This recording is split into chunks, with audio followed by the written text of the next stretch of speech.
I've just finished modifying this EOS 70D to full spectrum, so this will allow it to be used for shooting at night when paired with infrared.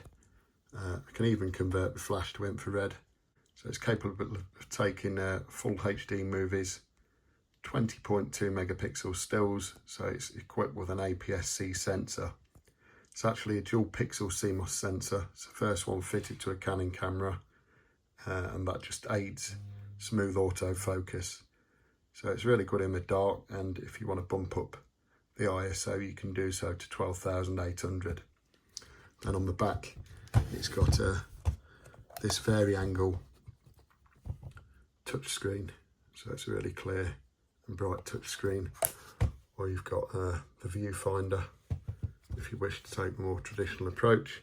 It's got the full PASM settings, so you've got control over your aperture, your speed, full manual control or programmed, or you can even switch it to auto. Okay, I'll show you the results in the dark. There's also a movie mode on the camera, so as I suggest, this is full HD.